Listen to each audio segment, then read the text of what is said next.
Hey, it's Chris, and I'm here to announce we just launched a Mobius Tubes community Discord server.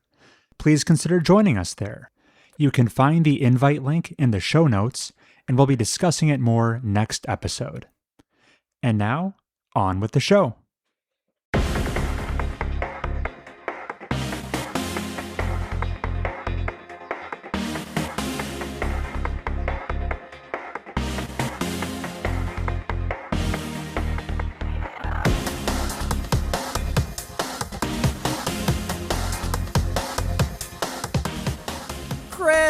Heath, get your jokes in now. Are we on a tight schedule? You have 151 days left to make the We Got Blank before GTA 6.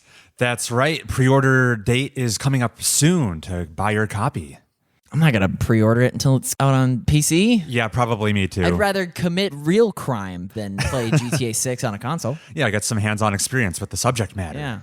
But we're not alone in the studio together today, Heath. Who else is with us? Hi, everybody. I'm back. Welcome back, Samantha. Woo! Soon I'll be back all the time, maybe. Yeah, we're looking forward to you being a regular host once more. Pretty soon. Pretty soon. We're in the home stretch. For your host on what show is this? Mobius Tubes. That's right. It's Mobius Tubes, episode 141. We're recording it on June 21st, 2026, which means summer is a knockin'. And along with the summer season, that means two more things. One, it's the I can't believe it's not E3 video game news season. We're going to be covering that and all the new announcements with our fantasy publisher draft competition later this episode. With it being the very early days of summer, that also means it was recently my birthday. Happy birthday to me. Yay. A big thank you to my two co-hosts helping me celebrate and make my 30th birthday as fun as it could possibly be, doing basically an impromptu board game convention all weekend long. It was great. Thank you so much. But with the passage of time and my hitting this age milestone, I have to say, my video game playing FOMO has never been more acute, both with as I'm getting older, but also little tidbits like what Jeff Keighley himself hit me with as he opened up this year's Summer Game Fest 2026. The very beginning of the show, Jeff Keighley showed this chart of the annual number of releases of Steam games on PC and how for the past several years, each year, 2023, 2024, 2025, it has been a new record high number of Steam games. And then already, 2026, 5 months in, before we're even halfway through the year, we've already shattered the record. 2025, there were about 7,800 games released on Steam. And this year, before we're even halfway through, there's over 9,000 here. Yeah, we might be at 10K at the time of this recording. 2026 is on track to double the number of games released compared to 1 year prior, which itself was the record. How are we meant to keep up? Did we subliminally know this way back when?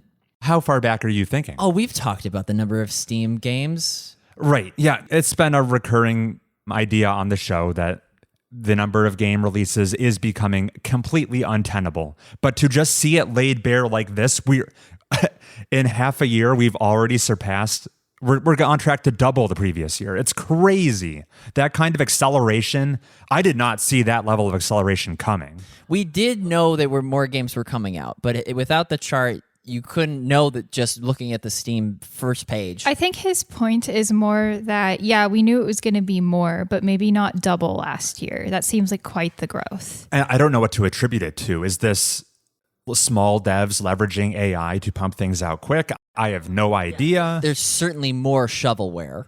Yeah. Right. All Jeff said was, we have an iceberg under our iceberg.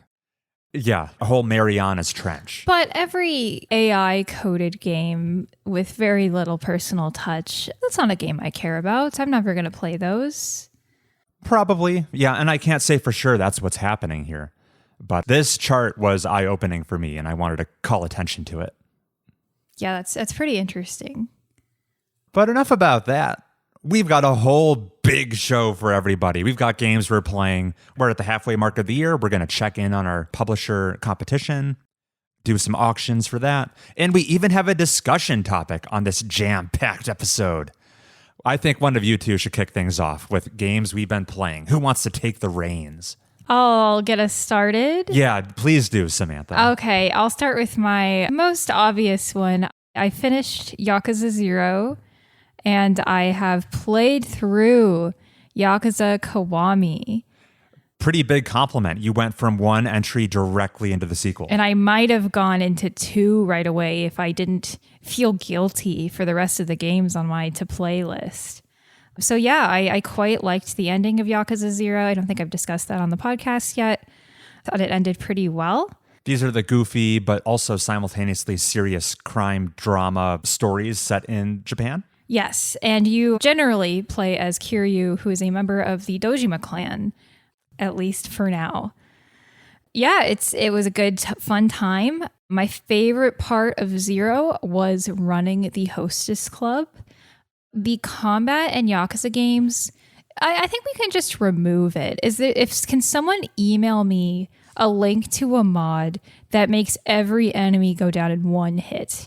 Bosses can take 2, I guess. But then you'll never see the cool animations for all the heat actions they program. The heat actions are the one saving grace. The combat just gets so tiring, and every person on the street just wants to take a swing at me. And I'm like, guys, how many of you have I sent to the hospital? Surely you know better by now.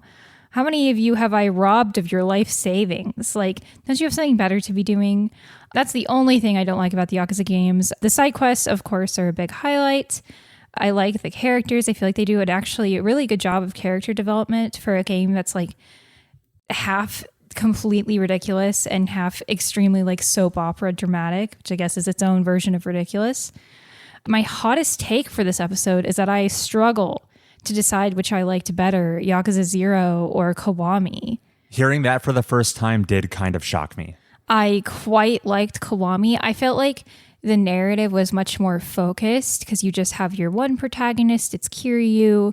Kiwami is the remake of the original Yakuza game. And I also feel like coming off of 0, I feel like this isn't often the case with prequels, but I do feel like the prequel added emotional depth to Kiwami, and Kiwami leveraged that extremely well. So yeah, I do think it made it a better experience. The ending was crazy. I'm trying not to say too many story details because this game, the story really functions off those big twists, much like a soap opera would. It's such a fun, silly time. If you're ever feeling like down or a little bit lonely, just play some Yakuza games. You'll make so many new friends, and it's impossible not to smile at some of these plot developments. And like I said, the side stories are great. I even got pretty far into the card trading game in Kiwami. What this game essentially is you each have a deck of 3 cards that correspond to rock, paper, scissors. But how this is framed is you pick a sexy bug lady, and then she'll do a like wrestling move on your sexy bug lady opponent. And these women are wearing probably this like least covering clothes of the entire Yakuza Kiwami game. Barely considered covered. And this game is exclusively played by 10-year-olds. And it's a really good time. The kids simply don't care that they're essentially playing a porn game. It's a great time. This game is Mesu King, the Queen of Beetles? Yes. You gonna get into it? There's some deep strategy, Heath. Is there? Yeah, do you throw rock or do you throw paper? We all know Chris threw paper every time. Oh, yeah, that's my review of Kiwami. I think the Yakuza series is great. I will play Kiwami 2 probably too soon. That goes to show you're having a very pleasant time with it. Yes. Do you think you're susceptible to burnout pretty soon? Or is it just, it goes down smooth? Maybe I'll stop playing when I start having a life again. Okay. But for now, it's so much better to live as Kiryu. How have you, do you get anything out of like the digital tourism aspect out of it? Oh, I mean, I when I talked about Witcher 3, Novigrad, that story moment of the game is probably the worst, but I was gassing up just being in Novigrad, feeling like I was living in a city, and Yakuza takes that to like the 11. It's so much better because basically every person either has like a little dialogue bubble that'll give you some like environmental context, or they will interact with you and give you a side quest, or unfortunately, they will try to kill you. So it's so fun. I do love the touristy aspect. When I go to Japan, my list of places will be as many places that are featured in the Yakuza franchise. And I guess Persona. My final question for you, I guess I am still a bit surprised. I liked Zero so much more than Kiwami. I felt like Kiwami felt like the inaugural effort. This is their first time at bat. Here's what we came up with. And Yakuza 0 does feel like this is our 6th game. We've mastered the craft at this point. Here's my pros and cons. Kiwami's side quests are weaker. One caveat, which I'll get to. Zero has so many more side quests, and I feel like by and large they're much stronger. But like I said, the narrative, I feel like it was more focused in Kiwami. And I think it's not like I'm dissing the narrative of Zero. I thought it was fine. But I don't know, I got more emotionally invested in the Kiwami one. Partially due to the character building in Zero, I will admit. But I've failed to discuss my favorite part about Kiwami, which is the Majima Everywhere side story, where crazy Majima pops up in all sorts of places to come and convince Kiryu to fight him. I'll say one of the tamer ones so I don't give away any of the more spectacular moments. Majima decided to throw me a welcome back party. Where's he welcoming me back from? Don't worry about it. You'll find out. He hosted it as a strip club, so Kiryu, I arrive at this party. There's no one there. The lights go down, and they're introducing the stripper as none other than Majima himself on the stage, grinding on the pole for Kiryu. And he said, don't worry, you can touch the dancers for this show. And then, of course, after some banter where Kiryu's like, I'm not interested, you go and fight him in the street. But it's so fun. They get so creative with what Majima is willing to do. He truly is obsessed with me. He is everywhere. He is everywhere. I think that Majima Everywhere system is a unique addition for the remake. I don't think that was in the original game. Well, and it's a welcome addition. Yeah, it increased the rating of the game by a solid point. Did you experience any whiplash comparing the Majima you became acquainted with in Zero compared to the Majima you're greeted with in Kiwami? Oh my goodness. They are very different men. Yeah, he essentially decides to pretend to be crazy, and he commits to that bit for 10 years. And I had a little trouble at first accepting that, but you seem to be tickled by it. Yes, I think it's hilarious. Yeah, you run into a variety of people in life.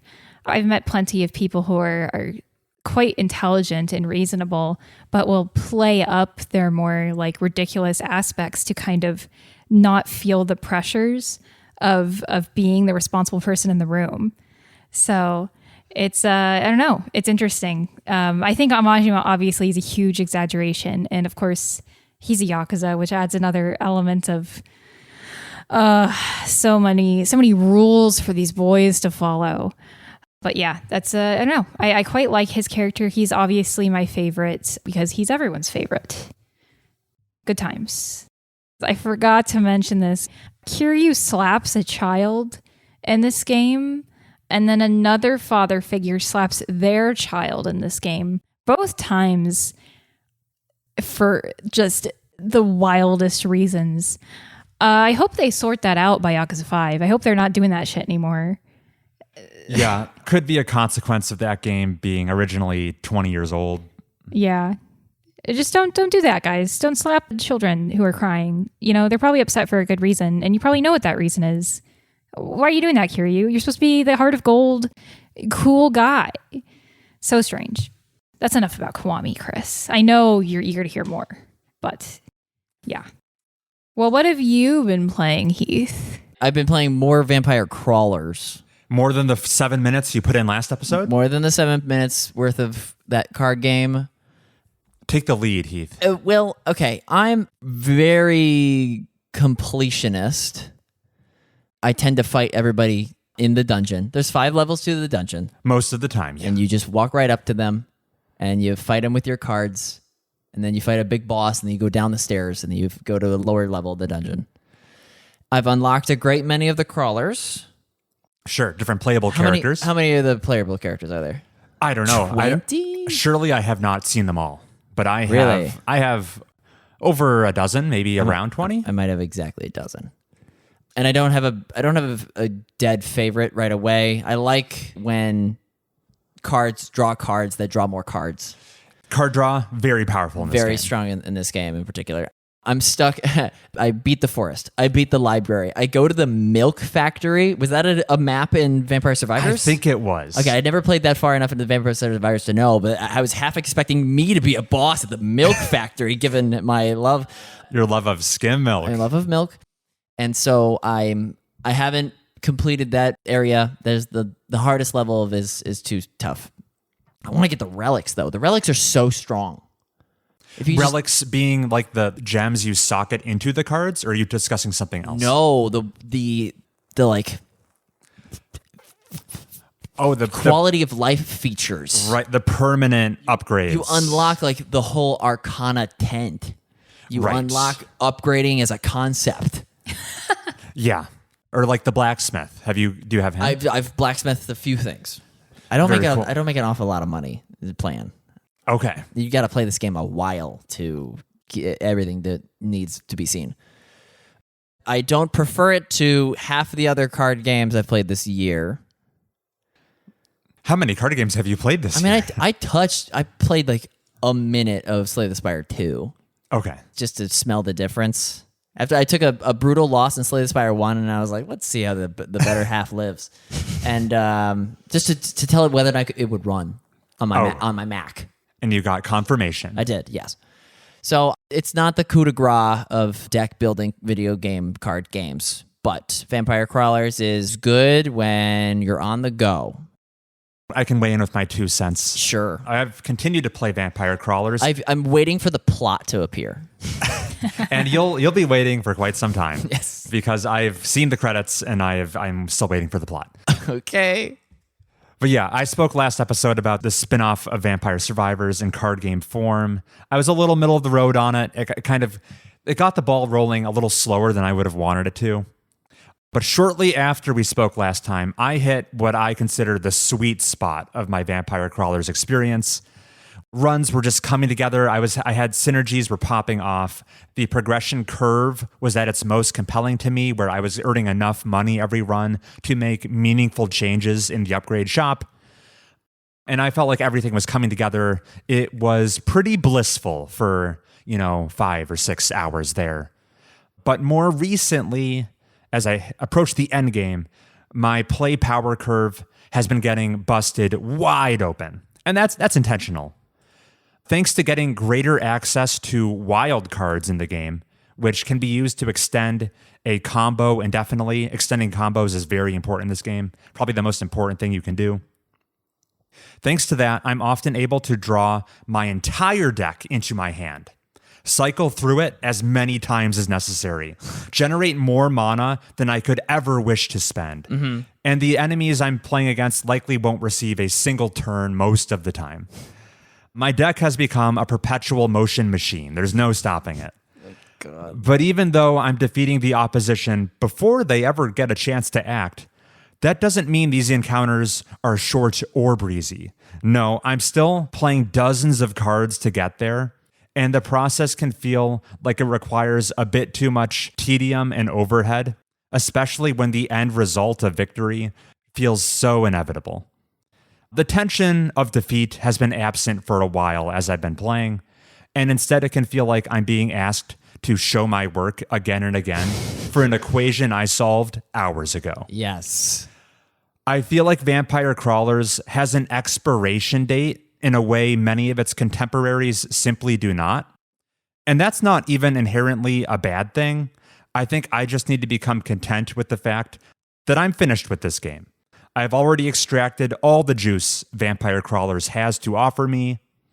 once you hit the credits, you can pretty much safely put this down. This is not a desert island game. Yeah, I was about to say, Chris, we just crash landed on this island. What are we going to do? Don't worry. I brought with me a copy of Vampire Crawlers.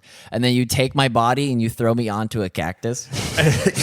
Yeah, Slay the Spire is a game that's good for 100 hours plus. Vampire Crawlers, as soon as you see your play count tick over 20 hours, you need not continue playing. And yet, Chris, you continue to play. I just got a couple of more achievements to get, and it'll be fine. Oh, that's maladaptive. Chris, you reminded me of my favorite weapon that Fieragi uses, the 8, the Sparrow, and Fiera del Tufello. The gun-looking ones. If you play the cards fast enough, the animations overlap, and it's just tick, tick, tick, tick, tick, tick, tick. You just shoot so many bullets. From the left and the right of the screen. That one I enjoyed the most. That and like all the books just rushing past you when you get Unholy Vespers, the upgraded version. Yes.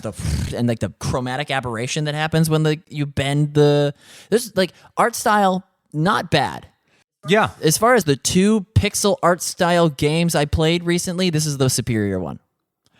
Okay, a little teasing. I will say there was my last anecdote about Vampire Crawlers before we move on, is my playthrough did have a climax to it. After being devoid of tension for the final, 25% of my playthrough, I did have a bit of a finale here. Is it a big, long hallway type of map? I preferred those. I thought those were nice. Oh, the bridges. Yeah, the bridges. I find them a little lackluster, personally. I was trying to mop up achievements in the game as I was coming to an end. I saw there was one that seemed a little tricky, and I was like, now's the time to try it. I'm feeling confident to have a deck of size 40 cards or more, which puts me out of my comfort zone. Usually when I'm playing trying to be optimal, my deck size is in the low 20s, I would say. You can't refuse to pick up a card. You can just not enter the battle. Sometimes I'm intentionally avoiding encounters to not level up. Okay, and you never upgrade crown? Usually not upgrading crown that much. And eventually you can get a permanent upgrade that lets you just skip rewards. Oh, yeah. So I've been using that as well. Okay. Anyway, the goal was to have a deck size of 40 or more. That's kind of unwieldy in this type of game because it introduces more variance. You're maybe more prone to getting a dud hand where you can't get any synergies to pop off if there's you've got so many cards that could end up being drawn. Just make them all attract orbs.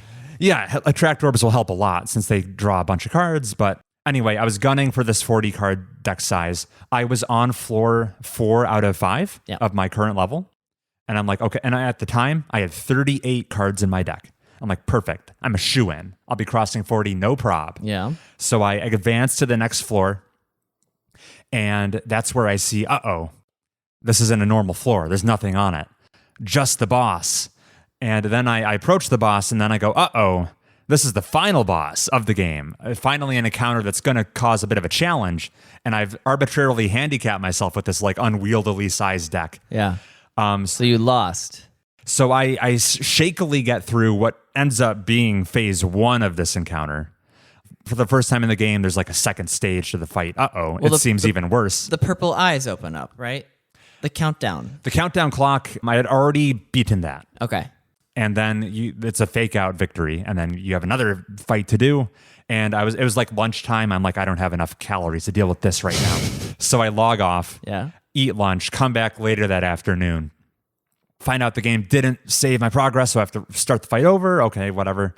I fared better this time. I do actually manage to, by the skin of my teeth, beat the boss with my big deck.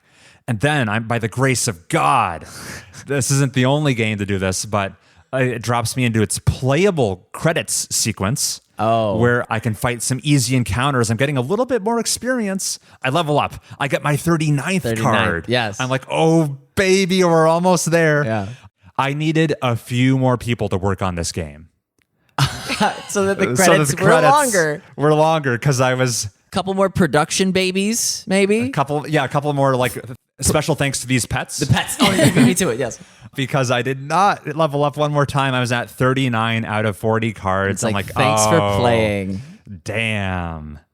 And then the achievement for 40 cards pops. And I'm like, we take those wins. I didn't deserve it, but we take those. Interesting. All's well that ends well. Great finale to Vampire Crawlers due to my self-imposed restrictions. What a funny time. Just as exciting as Nier Automata's credits. Yeah, exactly like Nier Automata. Well, good. And that's Vampire Crawlers. And that's Vampire Crawlers. You just know what you're getting into with it, and I think you'll have a fun time. It's a really tasty pixie stick. Exactly, yeah. Not a meal. Has the same amount of nutrition. All right. Who's next? Samantha, let's swing back over to you. Okay, I'll talk about the other game I've beat since going away, and that was the indie game Arco. Notably mentioned by Local Thunk in his acceptance speech for Belatro's W for Best Indie Game at the Game Awards. Right, that is the only mention I have ever heard of Arco, actually. Which is a damn shame. Arco is spelled A-R-C-O. Basically, Arco is a pixel art game. It is an RPG. You play in a setting that is somewhat colonial times in the Middle Americas. So think like South Texas, maybe Mexico, that region of the country. It's fictionalized. So you are not literally seeing like Spanish colonizers and like native people of these lands, but metaphorically, they might as well be those groups of people.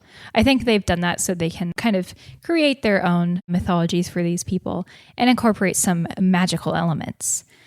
As far as this RPG is, I feel like the narrative is extremely strong. I found it to be extremely emotionally powerful, just a really good story.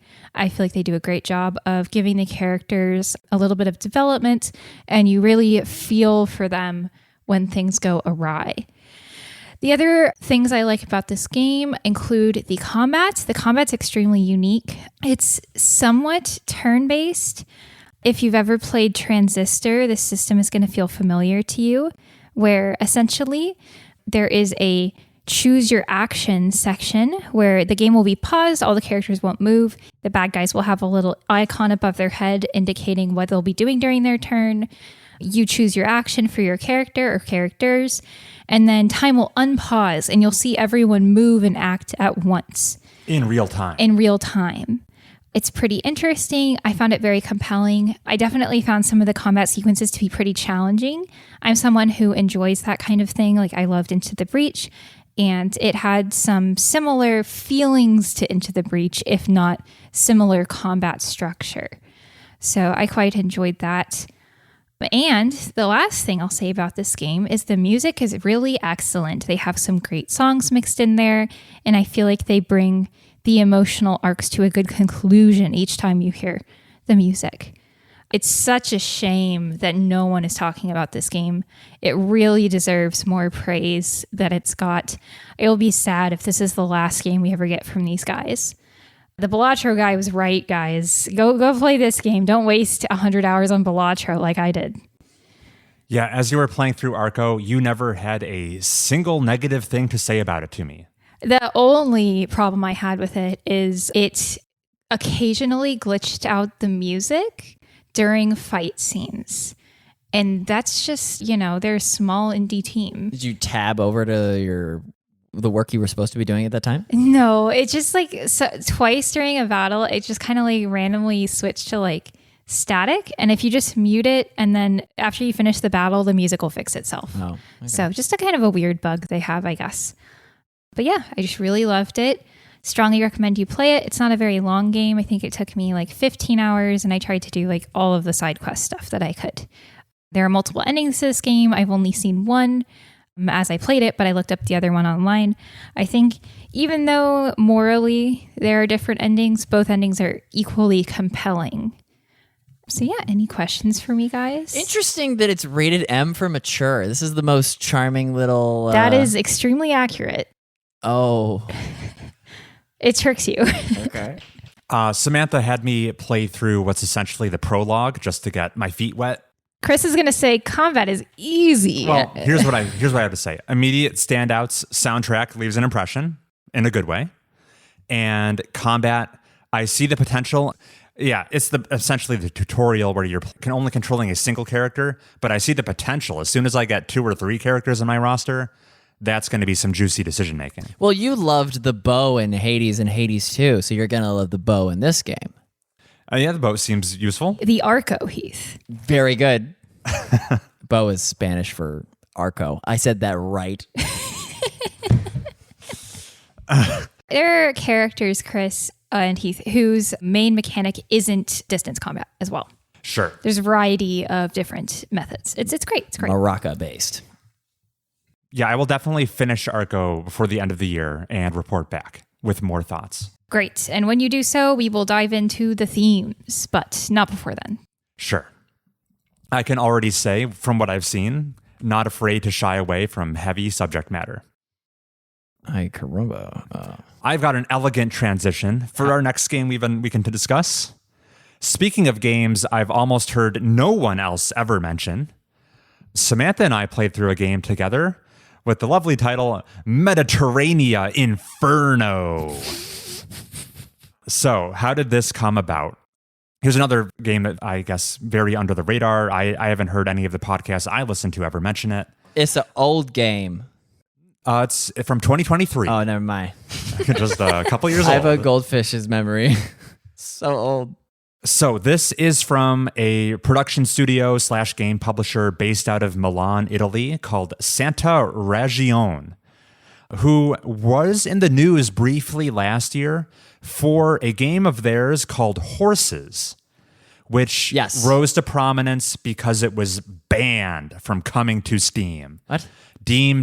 By some tastemakers, deemed too depraved to be sold on a widely known storefront like Steam. And then that news story kind of came and went until I may have installed Arco. Yay! Until a YouTube channel Heath and I are known to be fans of, Super Bunny Hop. He did a video kind of covering Horses. Was it really as depraved as people were making it out to be? The TLDR of the video was like, no, not really. It's a pretty fine, artful game. But he was mentioning Santa Ragione and their output over the years in general. He played through a bunch of them, generally recommended them. One of them was this game, Mediterranea Inferno, which by a happy accident, I must have acquired through a bundle at some point and was just in my Steam library. So I said, you know what would be kind of a fun, novel experience? Booting up a game I've literally heard nothing about, have no preconceived notions, and giving it a shot. I feel like it would be difficult to have preconceived notions about this game. Because it is a unique experience. It is a very strange and wild ride. Samantha and I both have seen it pretty thoroughly, multiple endings, and we're here to talk about it. Chris, why don't you give the elevator pitch, if you can, for this game? Okay, it is a... Black and white. It's a narrative... No, it's not. It's full of color. Sometimes. It's broadly a narrative-focused, visual novel adjacent type experience. There's not a whole lot of... There's no combat, that's for sure. You're making some branching narrative decisions as you follow this trio of protagonists on their Italian summer vacation getaway as they kind of rekindle their friendship, get to know each other. This game is heavily based on the post-lockdown era. It is a COVID game. I guess becoming reacquainted with the world after the lockdowns. And a couple other things I have to say is I will mention, due to how deeply Italian this game is and how deeply gay this game is, I did find myself thrust into worlds I'm quite ignorant of. And at least for me, I found that my own unfamiliarity with the setting and culture yielded quite a refreshing experience. It was a bit of an eye-opening game. I feel like I learned some new things, both about Italy and the human condition playing it, that I wouldn't have otherwise been acquainted with. I've been talking a lot. Samantha, do you want to jump in with any thoughts here? Sure. This game thematically covers quite a few things. I definitely think it's mourning some of the lost youth of people who maybe were forced into quarantine. I shouldn't say forced, who had to endure quarantine. From what I gather, having just played this game, I presume the lockdowns in Italy were much stricter than here in the US of A. Freedom. Yeah, they would not let you Lady in the Tramp with the spaghetti. And sort of maybe the resentment that's building between the older class in Italy and the younger class, where in the game, a character says, like, we spent 2 years of our lives inside to save your lives, and look how you treat us. essentially. And in a way, they're correct, right? Young people, sure, they could get ill from the disease, and some of them died, but mostly people at higher risk were the elderly. And as the game points out, Italy is somewhat of an old country in terms of how it's governed and who it benefits. Demographics. Yeah. I just thought that was, I don't know, so maybe it's probably more, if you're into Italian politics, these messages are probably more meaningful to you than here. It also kind of captures the interpersonal relationships of three people who were best friends, maybe because they all got something from each other. It was somewhat of a transactional friendship in a way. And then rekindling after 2 years of very limited contact, how strange those relationships would be, and if they even really like each other at the end of the day. Do they still love each other? Are they actually best friends, or are they just people who hung out a lot of the time? It's a very interesting story. The narrative definitely takes some pretty extreme leaps, I would say, and I don't think it's meant to be taken too literally when people are doing, I'm trying not to say specifically because I don't want to spoil anything. But when people are taking extreme measures, I don't think you're meant to say, oh, these things have literally driven these people to take these extreme measures. I think you're meant to see the emotions people have gone through being quarantined and just living as a young person in a country surrounded by people who don't care about you or who are aggressive towards you. That's kind of how you would feel.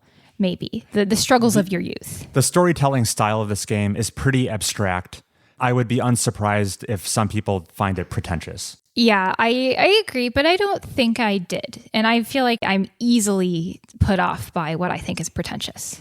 I think initially I did find it a little, but as I played more, that feeling subsided and I grew to enjoy the game more. I think the devs do have a sense of humor, and you can tell because there's plenty of stuff in the game where you're like, okay, they put that in for a laugh. They're not like, this is my masterpiece and I can't take a single bit of it anything less than 100% serious. And as you play through, I guess the main mechanical decision you're making is your trio of protagonists. You are choosing which ones of them by balancing like a little currency management, barely. You're managing which one of them gets to have what the game calls mirages, which are these dreamlike levels that you go into inhabit and kind of learn more about the person's, whichever character is embarking on the mirage, you learn more about their headspace. You're kind of juggling which characters receive enough mirages to, by the end of the game, possibly ascend to heaven, which is what the game calls its final state. And you can have, I think, multiple characters can maybe have enough, or maybe none of them. I think our initial playthrough, no one was able to reach heaven. Oh, no, too many were. And then the Mirage Deliverer was like, I only take one person at a time to heaven, so you guys can just sit here. There's some secret ending stuff. The game encourages some replaying, which was pretty easy for us to do. The whole experience wasn't that long, so it didn't overstay its welcome. The joke message of this game is gay boys, man, they're terrible. But trans women, ooh, they will save your life. It was pretty stark. Yeah. That way. Such baddies. I will say probably I think the art style generally was pretty inventive and captured my attention. Is this the game? No. That's horses. What are we talking about? Mediterranea Inferno. Oh, I forgot. Why was I on the topic of horses? Because the same studio. Same studio, and I heard about this game via Super Bunny Pop's video on horses. Keep going, Chris. I'll say probably my favorite part of the game it's towards the end, but we are shown some extremely intimate, impactful scenes of what the main trio, how they endured their COVID lockdowns and flashbacks. And sorry, Chris. For most of the game, everything you've seen is pretty abstract and it doesn't feel very tethered to reality. And these scenes Chris are talking about feel very grounded. Yeah, suddenly it's very explicitly and starkly laid bare. And I found that they resonated pretty emotionally strong for me. You see these boys acting in a way where you're like, oh my goodness, you're so insufferable. And then you see how those 2 years in quarantine were for them. And all of a sudden, they feel human to you. Yeah. And you're like, oh, I get it. Maybe you don't empathize, but you do understand. Yeah, you can see. What was the guy we liked best? What was his name? Dark hair. Yeah. Mita? Mita. Mita. He got it. If that happened to me, I too would become toxic. For sure. Mita, my beloved. And yeah, so I thought it was just cool that we could shine a little light on a game I haven't heard any other podcaster I've seen talk about. Second time this episode. And did we enjoy it? Yeah, I think so. I Yeah. don't regret playing it. I guess I wouldn't recommend it to everybody, Yeah. but it was a good time. If you play games purely for dopamine, you can skip this. But if you like to engage with art, I guess. Yeah, this is like an art house indie game narrative. If you enjoy attending art museums, maybe this is more up your alley. And I'm not trying to like make this game seem Highfalutin. Highfalutin. It's like it's accessible to everybody. It's just play what makes you happy, And yeah, that was Mediterranea Inferno, not horses. not horses. Shall we cycle back to you, Heath? A quick correction from last episode. I said that the television series Smallville didn't show Superman's powers. Yeah, you were super wrong about that, They dude. show lots of powers. Pretty embarrassing. They don't show him flying until the very end. So just like the laser That was vision? the only thing I got wrong. Also, an MRI does not show neurons lighting up. It just shows soft tissue anatomy. That was the second thing I got wrong. And finally, that big oof of a take about Nidhogg best combat. He's reconsidered. I'm doubling down on that. If you want to play games that are only dopamine, play Nidhogg. Stardew Valley. Oh, here we go. Heath, do you like playing Stardew Valley? Does anybody? You can stop if you don't want to. I'm in the winter months. No, not winter. Sorry, fall. Okay. I don't even know if there's a winter. There's a winter. Okay. Stardew Valley is the farming game where you get to know the community, which I've begun to do. Previously, I couldn't make a single food product or pale ale or anything like that. But upon rediscovering the way to make your chickens lay eggs, we have just been shipping mayonnaise to any open mouth in the neighborhood. For avid listeners of the show, you'll remember Heath was starving his chickens. Like a woman given the depot shot, I went months without eggs. But I got them back just in time for the Valley's summer fair. And I got a first place. Wow. Because of my stall had so many high value crops. And is that hash browns? Oh, and then a fish dish, I think. Did you look up a guide or did you au natural? No. Au natural. Wow. Yeah. That's impressive. I don't know how difficult it is to get the first place. I tried to do it au natural my first time and I got second place. Pierre beat me. Would you put in your stall? I didn't have enough variety. Okay. You just did 9 silver dandelions and a Joja Cola. I think it was a geode collection. Okay. And then he was like, "Where are your plants, buddy?" And I said, "They're not as pretty." Slice of life stuff that are happening in Stardew Valley.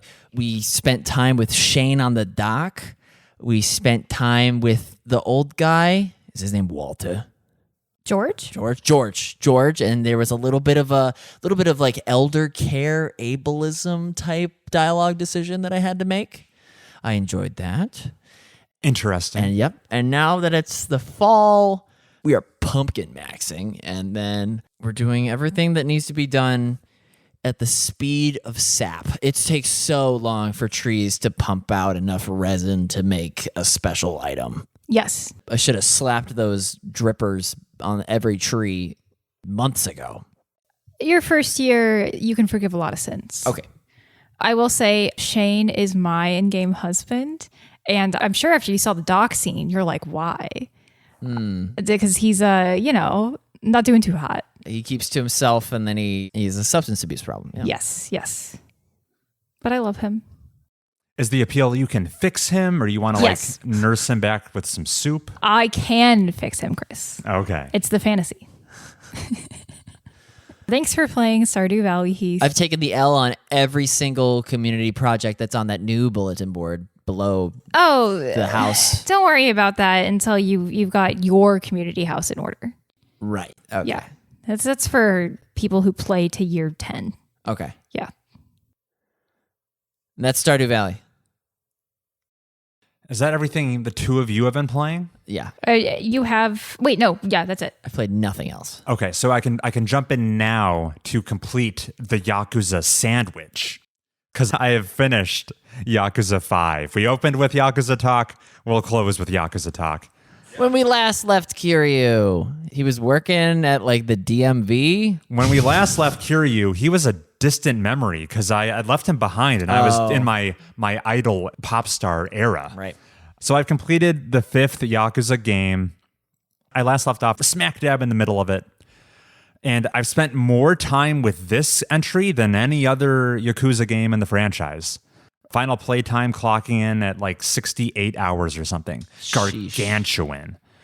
And I'm quite high on it. It is my 3rd favorite game. Yakuza 0 is still the top. Then I would slot Kiwami 2. And then there's Yakuza 5 getting the bronze, 3rd place. Okay. Very respectable. And then I think there's a bit of a gap between Yakuza 5 and my 4th favorite entry, whichever one that may be. So I'm really high on it. I'm almost surprised this game got greenlit and made. It's so ambitious. It almost feels like I completed 5 separate games when it was all said and done. I remember wrapping up part 1, Kiryu section that the game opens with, like 15, 16 hours in, faded to black, end of part 1, and I felt sated. I felt complete. Like that was a game into itself. And I was like 20% of the way through. It had so much more to go. Its ambition, its scale, it's jam-packed with variety. It's the most Yakuza has ever been. It felt like 5 games. That's why Jeff said that so many games came out this year, is because it counts Dark Ties as 7 games.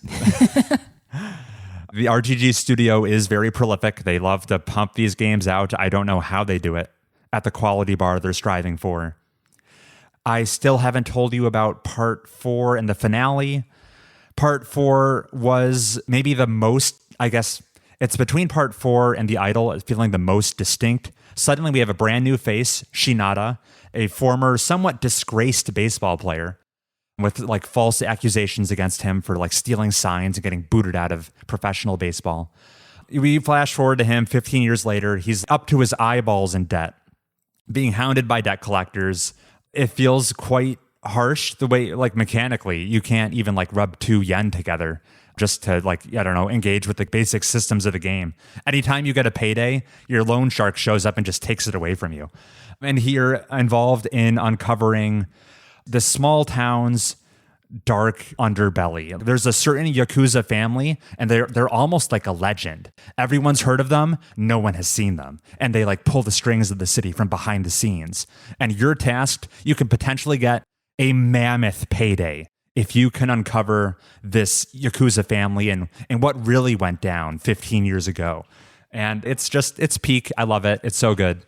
I was fully satisfied by each of these different parts, totally different protagonists. Yakuza 5 has 5 protagonists. I couldn't believe the scale of the game. And then we get to the finale where the game misses it. It fumbles the bag a little bit and does not ascend to being an all-timer best game ever. The writing really goes off the rails in the finale. It has cool moments slipped in there, but I remain thoroughly unconvinced that they knew how they wanted this game to end. It feels like they built their 4 or 5 separate games and then said after they were all done, they're like, how are we tying this together? Let's make some shit up. All the storylines finally interconnect at the end to some extent. Everyone's finally going to Kamurocho for various purposes. Their storylines intersect. It's kind of crazy how each protagonist gets their big, climactic moment. And I am sitting there watching some of them unfold, thinking it makes so much more sense if you swap their positions around and put them in, each other's scenes for like the thematic payoff of what they were trying to say about Yakuza 5 is heavily concerned about characters and their dreams and dreams going unfulfilled and what price you're willing to pay to see a dream come to fruition. Yeah, just baffling decisions. All the chess pieces were on the board, and RGG Studio put them in the strangest formation possible. To the extent where when you get to the final boss and Kiryu walks into the room, I don't think this is a sign of strong writing. As Kiryu was opening the door to unveil who the final SmackDown showdown was going to be, I had no idea who was going to be waiting for me on the other side of that door. I couldn't have told you. It was anyone's guess. And then when Kiryu kind of acknowledges this fact, being like, hey, why are you doing this? Why do we have to fight like this? The verbatim quote from the big bad, the big antagonist, the thing this was all building towards is, to be honest, I'm not really sure myself. That's the canonical explanation. Oh, no. It is a dumpster fire of an ending. The writing it's so far jumps the shark, it goes out of control. It's not like a grievous sin. It didn't destroy my enjoyment of the game. It just prevented it from becoming the all-timer it could have been. It feels like they did develop these stories completely independently, and then RGG was like, what if we package these as Yakuza 5? It kind of feels like that, but surely that can't be true. Surely. I mean, it makes sense. It's quite the wild ride. I had a great time. That's Yakuza 5. I have one question for you, Chris. Sure. What position did our baseball player play? Oh, Samantha. I'm glad you asked. He's known for his proficiency as a batter. Oh. So yeah, but what position did he play, Chris? He like hits the ball. He bats. Yeah, Yakuza, it's weird because Japan knows how baseball works. The people in RGG do not know how baseball works. They never stated his fielding position. He's always referred to as a batter. He could be a designated hitter. I think he's a pinch hitter. But did they ever say that? Or did they just call him a batter? The term pinch hitter did come up. Okay. Fine. Do they only bat? Yeah. Oh, I guess he's a batter. I just when Chris and I first talked about this game, he was like, yeah, these guys are rivals because one is a pitcher and one's a batter. And I was like, that sentence you said doesn't make sense. But please elaborate. I think it makes perfect sense. He hits the ball. There go. He's a batter. And that's everything we've been playing. And we'll take a break. We'll return back with a hot discussion topic and readdressing our fantasy publisher draft competition. We'll see you then.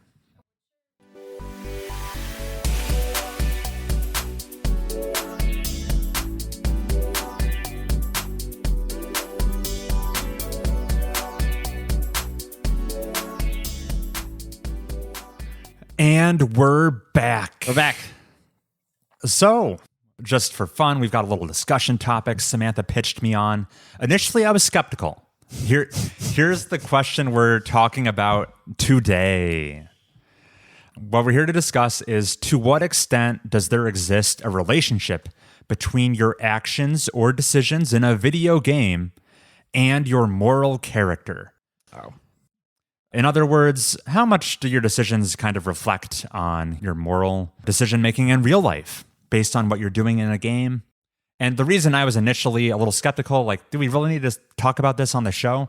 I just thought it was going to be the three of us saying, no, it doesn't really reflect on your moral character. And that's when I learned Samantha said it does. And lo and behold, we have a disagreement, and now we have a conversation topic. I read a research paper where they did a study examining this, and I have my summarized results. But first, I'd like to hear what you guys think. Bibliography in the show notes.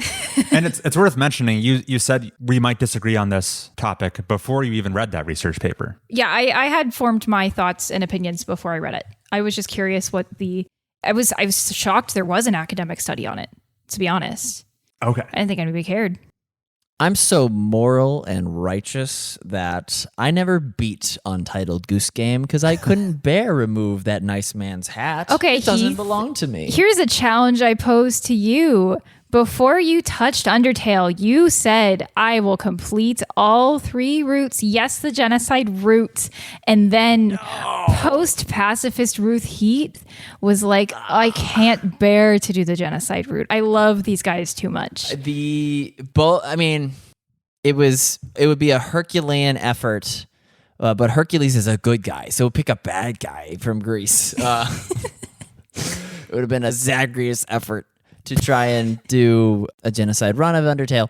I guess what I'm asking is, when you are making these moral decisions in games, do you feel yourself turning towards your moral compass to kind of guide you, or are you just playing what you think is going to be the most interesting?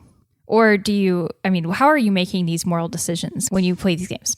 There's a direct correlation to how long I've been playing the game. Okay. I don't dare shoot the animals on the McFarlane Ranch after I do all the ranching that happens in Red Dead Redemption 1. Because you're herding, you're wrangling. But yeah, once you play for 100 hours and you've poked the thing with a stick as many ways as reasonable, then it starts to become the Bobo doll. And you punch it a little more. That triggered a thought in me. I've heard this said. Some sort of study was conducted on professional StarCraft 2 players that have logged thousands of hours. And the longer they play, the less they even see the fiction of the game. It just becomes the abstract ones and zeros. I'm moving this unit to this coordinate on the map. They don't even see I don't know what the factions of StarCraft are. The Terrans, the Zerg, whatever. The fiction of the game melts away. They just see the stark mechanics. And that goes to show the more, maybe the longer you've engaged with a game, anything that's not a mechanical implication kind of melts away. But that's a little off topic. I'll get maybe my Red Dead Redemption thing, the factor that yes, I played it for so long and I kind of got that which was once sacred is no longer so. I have also just gotten habituated to all the violence that I had to do in the subsequent hours. So yeah, maybe it's a little bit of both apathy and habituation. I'll be interested to hear what kind of conclusions the study you found had to say, Samantha. Because at least to me, in my initial reading of the question, it's almost more of a philosophical question than a scientific one. The paper attempts to address a more scientific question. Oh, okay. A slightly different question? It has related implications. Severely, very related. One more thing. Yes. I also played video games with my brother growing up. Sure. And the bystander effect, his actions in the game, me wanting to fit in, I also may have replicated a notorious action in my playthrough because I saw him do it, and it was so funny when that cow got exploded with the dynamite. Okay. Sure. It was so funny. Chris, I'm interested to hear your answer. How do you make your decisions? I won't explicitly answer how I make my decisions right away. I'll tackle the original topic. No, whatever. How much of a relationship is there between the actions in a game I take and my moral character? Is there a connection between the two? And my gut reaction right off the bat was no, of course not. And then as I did a little more thinking, I've maybe found some edge cases where maybe I need a more nuanced opinion than no, never. It can never. So my initial thought was kind of like games, when you hop into playing a game, explicitly or implicitly, there's an agreement I am entering the magic circle of the game, where it's a separate instance away from reality. I've entered a world of fiction where obviously once you enter the magic circle, it's kind of, you've agreed to abide by this game's rules. If you don't want, if that's like a bridge too far for you, or like you disagree with it, presumably you're not playing the game. You haven't entered the magic circle. Yeah, but when Mass Effect's providing me a choice, neither option is exiting the magic circle. It's just choosing how to engage with the media. That's what the question's about, Chris. Let him finish. All right. I'm saying Go cook. it's beneficial to have some way to engage with problematic subject matter, or how can a human safely engage with a depraved decision that you wouldn't do in reality? And that's where games come in. It's a safe way to experience moral sins. Is that something necessary? Yeah, it can lead to self-discovery, learning, enforcing why you have the moral standings that you do hold. Necessary is a poor choice. It's, as opposed to not adopting that dramaturgical approach, as I think it's called in psychology, where you're role taking. You're assigning, like, it is a situational attribution that I be the way that this character I believe to be is. One of my Chris, favorite genres in games are role-playing games. Of course. I don't mean to say... I'm not trying to indict RPGs here. I'm not trying to indict games that force you to make moral decisions. I guess my question is, if you're faced with a decision where it's like, here, I'll give you a lot of money, but innocent people will be hurt, does it say something about you as a person if most of the time you're grabbing that cash and letting the innocents die, even though in real life you're never really faced with those decisions because you don't have enough power? Does it say who you would become as a person with power? Yes, Heath. The answer to the question is yes, it does. But I escape blame by just toggling how I attribute those feelings. So in Mass Effect 1, when I chose to save the inhabitants of that planet at the expense of catching the Batarian bad guy, I make a dispositional attribution that, I'm so just for choosing the right thing, that it reflects upon my character. But then in Deltarune Chapter 3, where I have to hurt my friends to get special weapon, that's a situational attribution. I'm just playing the character the way I'm supposed to be. So what to spare me the discomfort of hurting my friends. So what Heath has actually latched onto is an academic term called moral disengagement. Yeah. Which is discussed in the paper. Chris, I know you have more to say. But we'll get back to you. Okay. So essentially, this paper I read, I should quote the author and the title so I can cite my sources. This article was called Moral Choice in Video Games. It's by Daniel Schaefer. Anyways, they ran a study where they gave their subjects 3 different video games to play for specific sequences where you're making a tough moral choice. In The Power of Atom from Fallout 3, the player arrives in a town called Megaton, distinctive because of the live atom bomb at the center. The sheriff of the town asks for help disarming the bomb and offers a small cash reward. Players then walk to the local saloon, where they meet Mr. Burke, who offers a large sum to detonate the bomb. So you can either defuse the bomb and get a small pennies, or explode it, kill a bunch of people, and get an income, a huge boon for yourself right in the game. So they basically took a bunch of people, saw what they did in the video game, had them answer a couple questions afterwards, and looked at the results. And essentially what we're seeing here is people can choose to be morally activated during these gameplay sessions where they ascribe their moral compass to the situation at hand. So I would think most of us, our moral compasses would look at the situation and say, of course I'm not detonating this bomb. It's going to kill so many people. I'll take the small cash reward, please. Maybe I'll have this guy arrested. You know, it'd be a crazy moral opinion to disagree. However, some players will morally disengage, and that is what Heath was referring to here, where you displace the responsibility somehow. A very colloquial way to say this is, it's just a game. These people aren't real. No harm done. And essentially, that is you turning off your moral compass by saying, this situation, my moral compass doesn't really apply. There's 9 ways this paper describes that you can do this. They're all backed up by study over time.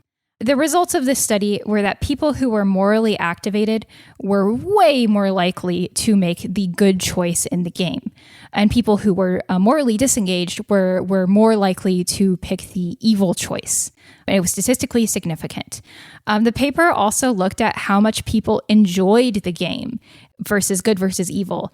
And while there were some negative effects of people choosing these evil choices, the enjoyment of players seemed to be equal in both parties. I think the reason, Chris, I asked you what goes through your head when making a choice in a video game is the paper suggests it cannot prove this. It does not try to prove this, but this is just, an academic stating their thoughts and future research on this matter is that people who morally disengage in video games maybe have a pattern of behavior where they are more likely to morally disengage in their real life. If someone is very practiced at morally disengaging, it's going to be easier for them to do so over and over again, right? Like in the context of a video game versus someone who's morally activating most of the time, they're probably going to be morally activated in a video game as well. I think that's a very reasonable conclusion. Like I said, it's not backed up by research in the paper because it's extremely difficult to tell when someone starts being morally activated versus morally disengaged, right? It's something that you don't really like. It's not like you flip a switch. It's something that kind of happens internally, hard to see. So yes, that was the summary of the paper. I do believe in that line, and that's why I do think it is correlated. That if you're constantly being the bad guy in a video game, I think it does say something about how you treat the world around you. To you, Chris. It seems like a reasonable argument to be made. Mm-hmm. I don't know if I fully buy it yet. Okay, that's fine. What's your counter? My counter is, I can think of other alternative motivations you'd have to make what is deemed by some as the morally incorrect decision. Maybe like the incentive of seeing alternate paths down the game, new content you've never engaged with before. For the sake of this argument, let's only consider your virgin choice because there are achievement hunters out there. There are completionists out there. We've all made bad video game choices for the sake of completionism or achievement hunting. But in the real life, you get one choice, when you're interacting with people. These games are not on Steam. They're on itch.io. They have no achievements. And in the context of this study, they were playing 15 minutes of Fallout 3 and never seeing this game again. There was no achievement. There was no, I want to see all the endings. This was just an isolated situation for them. Sure. Yeah. So on your virgin playthrough, what do you consider? What do I consider? Pretend achievements don't exist, Chris. I know it's hard, but please pretend achievements don't exist. Then think about your decision making, or pretend there are equal achievements for both endings. Well, I don't think choosing to disregard your moral compass in fiction reflects poorly on, there's a clear disconnect here. A person choosing to disconnect their moral compass in fiction does not inherently mean they will do so in reality. There's a pretty stark difference between the two. All of us as adults usually know the difference and can distinguish between fiction and reality. Well, here's a tidbit from this study, Chris. So the people who are morally disengaged, who were more likely to choose evil, they were assigned one of the 9 reasons for disengagement based on their short answer section of their responses. So about 50% of the participants were morally disengaged, and only 25% total, so only half of those guys, attributed it to it's just a game, it's just fiction. The other 25% were using moral reasoning you'd use in real life situations that don't necessarily just apply to fictional. Okay. Sorry, another time. Essentially, there is one measure of social disengagement, one reasoning for it, which is like, it's just a game. They aren't real. This would apply broadly to fiction, right? Movies, books, whatever. Video games are just the ones where you're making the decision. And some people in the survey were like, oh yeah, I made the evil choice, but it's just a game. It doesn't actually matter. And of the 50% of people who are morally disengaged, the people more likely to choose evil, only half of those people said, oh, it's just a game. The other half used a different coping mechanism that you would see in your day-to-day life, that you would apply to your regular decision-making. That could maybe apply in a real-life situation? Yes. Not that were invented to ascribe real-life situations. Okay, like the juice is worth the squeeze. Yes, exactly. So that's my counter to you is, yes, maybe some of these people, Chris, they're just like, it's fiction. Why are you policing me about my behavior? It's ones and zeros. But some of these people, they do see this as a real situation, and yet they do make the evil choice. Surely not. They know it's not real. They haven't tricked them. They emotionally process it as a situation that could have moral weight. and they say, I have reasoning, it has nothing to do with it being fictional. Or it's not primarily because it's fiction. I think that ties into what I came up with as my steel man of, yes, there actually is a relationship between your moral character and the decisions you make. And that ties into the human brain and how it evolved millions of years ago. We're running on some pretty antiquated firmware here. The human brain is pretty easy to trick. In a kind of silly example, if you read something pretty titillating, if you watch some pornography, there's no opportunity for sex on the table here, but you experience real arousal. Mm-hmm. In a similar way, the human brain, listening to a podcast, experiencing fiction, forms real parasocial relationships. You experience real empathy for a fictional character. Right. And when your brain can't distinguish empathy for how I feel about Liara and Mass Effect versus my brother Thomas, for example.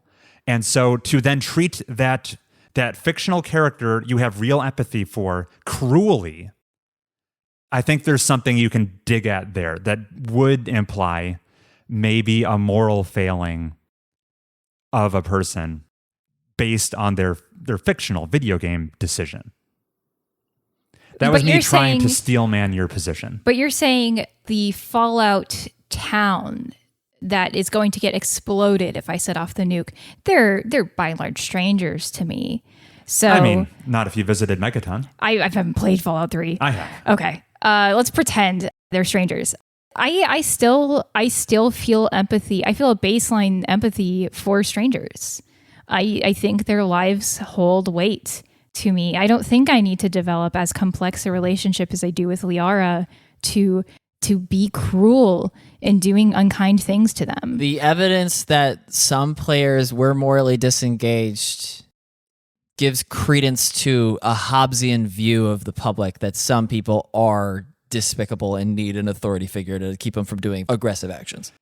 I guess here's my one bit of pushback I have is I don't think there's any moral failing of being morally disengaged in a video game. And I would need to see the study on correlation between likelihood of morally disengaging in a game and morally disengaging in real life. I fully agree. I am not bringing up this topic to say if you blew up the town in Fallout 3, you're despicable. I don't think it has any moral weight. You're right. They are just video game characters. It doesn't matter. But I do think it is a little bit of a red flag. If I'm hanging out with someone and I'm watching them play a game and they're doing this kind of stuff, I would be like, this is kind of strange behavior. It seems like if they have empathy for these characters, it doesn't really matter. They're kind of just acting always in their own self-interest. I would be wary of putting my well-being in their hands. Samantha, which babysitter do you choose? The one that chose to talk to Frogget or the one that iced him immediately? Exactly. It's like you can know that, like, okay, killing Frogget literally doesn't mean anything in the real world, right? It's just ones and zeros. But right, Heath is correct. If you have a baby, you've entrusted it to one of two sitters, you're picking the one who was nice to Frogget. It's a test. I mean, if that's the one data point, I don't have any qualm with picking the one who iced So Frogget. you agree. It says something about a person.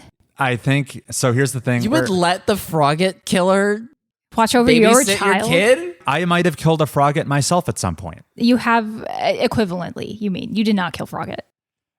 On my Virgin playthrough, there might have been a couple dead monsters. But that happens to everybody. I write that off because he's been habituated with games in the past. It's like that's the parlance. That's kind of the point of Undertale, right? Is to make you consider that your actions in this RPG, where they're just monsters to you, do have a moral weight. You know, theoretically, it's that's the whole point of Undertale, is to kind of like examine your inner morality and see why you're so easy to dismiss the value of these characters. I guess maybe here's where we can find some common ground. I see a player do like a low honor playthrough of Red Dead Redemption. I'm like, totally fine. I'm not a single concern about you. And then they boot up Mass Effect. They do a Renegade playthrough. Totally fine. I've no issue with that. I find out they're on Mass Effect playthrough number 40, and every single one has been the Renegade playthrough. I'm like, buddy, you're not curious about Paragon at all? That's my point is that the Virgin playthrough, I think, holds the greatest weight. Though you're right, if someone is playing Mass Effect repeatedly just to see everyone suffer, I do think I would never speak to them again. I would be afraid of them. I don't think you can say the Virgin playthrough must carry more moral weight. What if you just go in saying I'm morally checked out for this one? Then that's where we get into the murky waters of, is it a pattern that you're so easily morally checked out that you're doing it more in real life as well? But the study on that pattern has not been conducted, it sounds like. No, there's no study that I saw about that. So that is like where we can guess, but there's no firm answer. Yeah. Yeah. And my initial theory I'm positing is that relationship most of the time doesn't exist. I would say I disagree because I think maybe, I guess what your depends on your definition of most of the time. Greater than 50%. I mean, I don't know. I'd say 75% of the time it exists. We can I guess make up numbers all day, but yeah, we don't know. We don't know. We don't know. Yeah, I do. I think sometimes it's fine. You know, some people are just silly, goofy, wanna cause problems, I guess, in games. But it kind of, I don't know. It's very situational. But again, yeah, I'm picking the babysitter who didn't kill Frogget. Here's one idea I had while thinking about this that I'm maybe reconsidering. Here, let me give you food for thought. When you sit down to play a game, is any action allowed within the rules of the game permissible and fine? My initial gut was to say yes. Like I said, Chris, the game's actions, if there were points to get into the heaven, like the good place, you're netting 0 points either way for these decisions. I am looking at it like an IQ test. An IQ test doesn't literally tell you how big brain you are, but it's like it's somewhat a good indicator. So you're saying there's no moral way to safely engage with these troublesome actions. Chris, I will repeat myself again.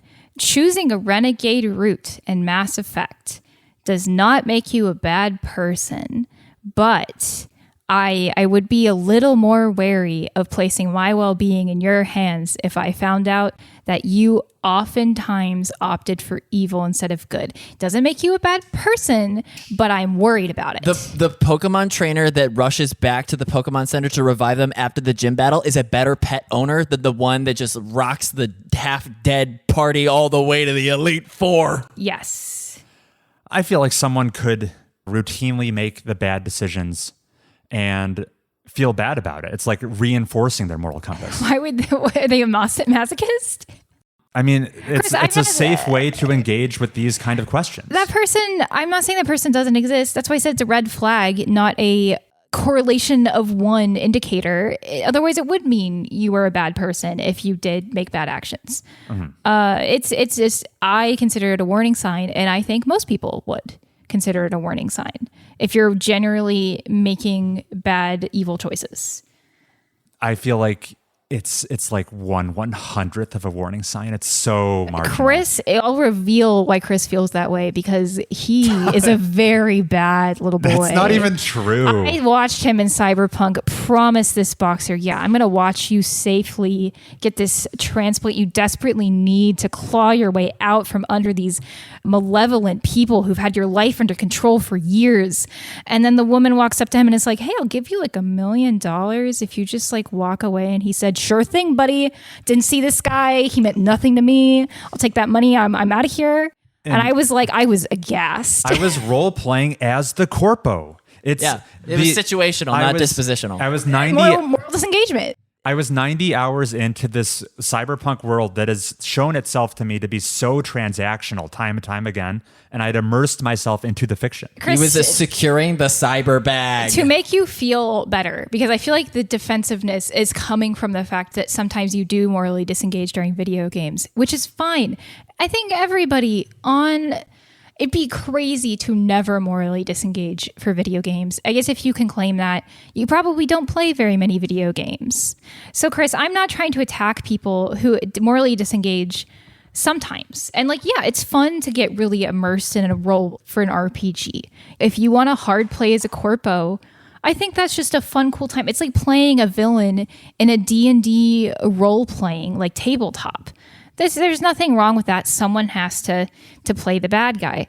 I'm saying that in the absence of these sort of motivations, if you're just outright like, yeah, I'll play Renegade Mass Effect. Yeah, I think that's a fun, cool time. I'll let Rex eat it on the beach. It's cool. I like it. That's where the red flags come in. You know, you being a corpo is fine, but somebody else making that choice being like, oh no, I just thought that would be fun. I'm worried more about that. Chris. Yeah. In the three-legged race, who would you rather have tied to you at the summer games? The person who's always playing is Cole, or the person who's always playing is Juliana? From the game Deathloop. From Deathloop. With that little context to go on, I'm going to say... Chris is like, maybe the Juliana person has tricks up their sleeve. Because the Juliana character is the kind of the one who's hopping into games and spoiling the fun. Keeping people down. Keeping people down. I guess based in this vacuum of knowledge, I would go with the Cole player. So I think in these isolated examples, we're kind of showing you that I mean, you could also make the case that like the Juliana character, they have got that cutthroat competitive spirit. They're going to take you to the finish line. Yeah, but they'll break your ankle doing it. Yeah, you're sprained. Yeah, they don't care about your physical well-being. They care about the win. Or I was trying to think of like, not a prisoner's dilemma, but something where you have to put your trust in somebody who has a record of being the one that's anti whatever you're doing. So Chris, even though you say like I'm allowed to play a Mass Effect Renegade playthrough, it's what the game lets me. Why are you telling me I'm bad? Of course you're not evil for like isolated moral disengagement. It's the fact that even you acknowledge that in isolation you would choose the person who is morally activated in a fictional setting. Because I had no other context to go on. Yeah, but it holds some weight. It must. Only because I was forced for that decision to be the only weight to consider. A weight is a weight. And I guess you can choose to say it's a 1/100th of a metric to you, but I think that's a subjective thing. I don't think you can say everyone should calm down and take it very lightly. I think it's personal. I love to be morally activated in a video game. I love the feeling of feeling just and good. So I take it more seriously because I can't imagine killing some of the monsters in Witcher 3 who are just cool, fun guys, and the people are being absolute freaking haters about. Like, what kind of monster would do this? And I think Witcher 3 kind of asks you to engage with that question. And it says something about you if you look at that question and say, I'm the monster, and I have fun doing it. Next, please. I would prefer that the head of the military oh my God. be the player that chooses to let the Claire Obscure party die. Because I know that they won't let emotions compromise the objective. Because they're being so pragmatic. Yes. And cold. Yeah. Well, to let the party die, you kind of have to be. They are practicing moral disengagement. Maybe they're being extremely utilitarian. For national security, yeah. I said natural security. National. As if like, they're protecting I'm a the trees. zookeeper. I guess I'm uncomfortable taking the hardline stance that there is absolutely zero relationship between actions in a game and your mortal character. But I'm heavily on the side that they are mostly decoupled. I think the truth is somewhere in the middle of the two hard lines. I am just leaning towards the judgier area. Maybe because I tend to be a good girl in games. Sometimes we'll play decision-based games together, Chris and I, like Wolf Among Us, and I have to beg him to be a good boy. You know, I'm like, please, let's not punch the restrained subject we're interrogating, Chris. Samantha, I'm big and I'm bad. It'll be like, but he's not giving us information. I'm like, well, police brutality is not okay. Here's one element of my argument I don't think I've accurately articulated. Sure. I don't think that engagement is equivalent to endorsement. I can make a decision I wouldn't make in real life while being morally engaged, because I think it's valid to feel the feelings of seeing something you don't want to see play out before you. There was a small, very small cohort of morally activated people who made the evil choice. And that's something I relate to. Okay. I guess I've never You felt... chalk it up to curiosity? Yeah, or I think it'll like, even though I wouldn't make the decision, I think it will lead to a more compelling narrative. Okay. Yeah.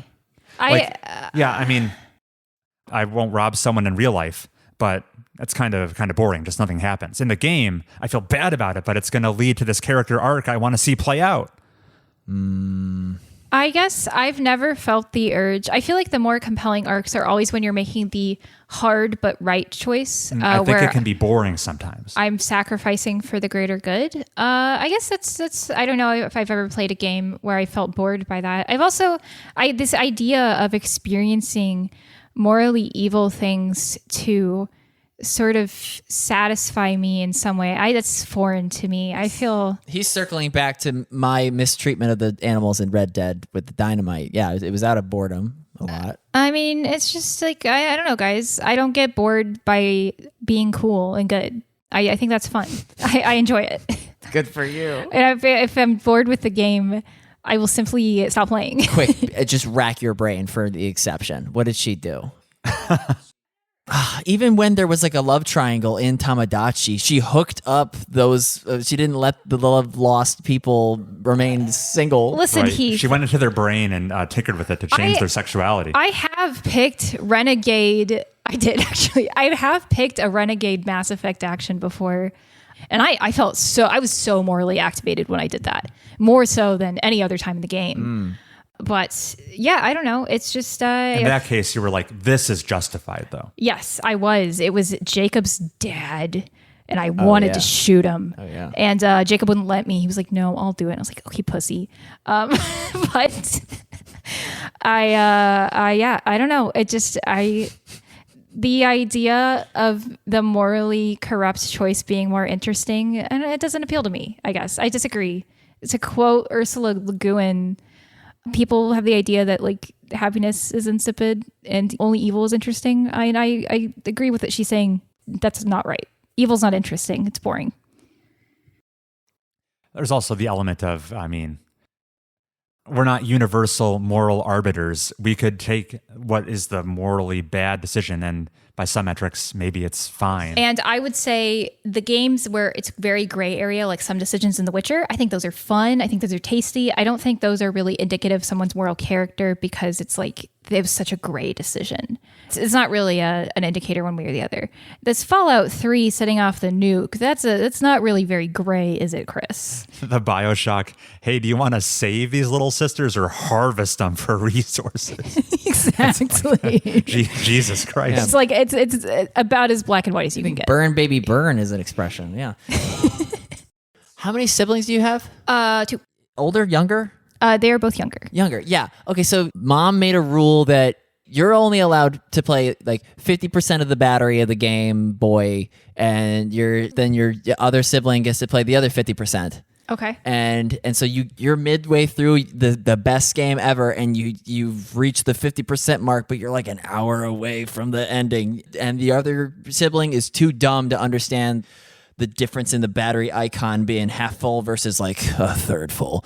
Do you not keep playing as long as you think you don't get caught, so you can just get to the ending of the climax? I mean, my actual mother placed 15-minute time limits on my video gaming per day. Yeah, what's wrong with a little 20-minute increment? And she would have us set a timer, and I would sometimes sneakily upgrade the timer so I could play 15 minutes. That's like enough time to boot up the game and play for 5 minutes. Being bad is interesting. It's not an interesting character moment. It's an interesting because I wanted to play a video game longer. That seems external to any decision inside the game itself. Yeah, I don't know. I guess I feel like tried. if I had told this story about a fictional character and I'd be like, they actually did listen to the 15-minute timer every day, that's like the more unique trait, right? You kind of expect a kid to to get around Fail the the rules. marshmallow test, yes. Yes, and versus the child who doesn't, you're like, oh, that says something about them. Versus me, I'm just like the average 11-year-old who was like, Mom, I'm not only playing 15 minutes of Super Paper Mario. Get over it. I'm gonna play for 45 minutes or until I get caught. This is How am I gonna? It's called the 1,000-year door, Mom. It's not the 15-minute door. It's like I wasn't even at the save point. This is slightly tangential to the topic we've been mainly tackling here, but I was thinking of the same question. Is there moral weight to decisions you make inside of a board game? And my mind went to maybe some behaviors a player takes. In some edge cases, I could see them being indicative of poor sportsmanship or bad manners. Oh, king making, yeah. And I was thinking maybe that's an edge case where I would subscribe some moral judgment. To You what they're say doing. edge case because you only play with board gamers who like enjoy board games and are like do not have those features. If you played board games with 5 random members of the general public, you would no longer be saying edge case. You'd be like, yes, it can be indicative of these behaviors because plenty of people exhibit them. I think it can, but we were primarily talking about video games. That's why I was saying it's a separate case. A game choice is a game choice. I think you're fair. I think video games are just like more able to focus in solely on morality because of the narrative structure versus like I don't really feel empathy for my Chicago Express company. He's just a color to me. I will exploit him to the fullest. I'm not thinking about the railroad workers who have to work in the mountains. They mean nothing to me. They're Right. absent from my decision making. Are you familiar with the chat functionality in Rocket League? That is present, yeah. There's like certain, I think, quick emotes you can do. Tell me like, more.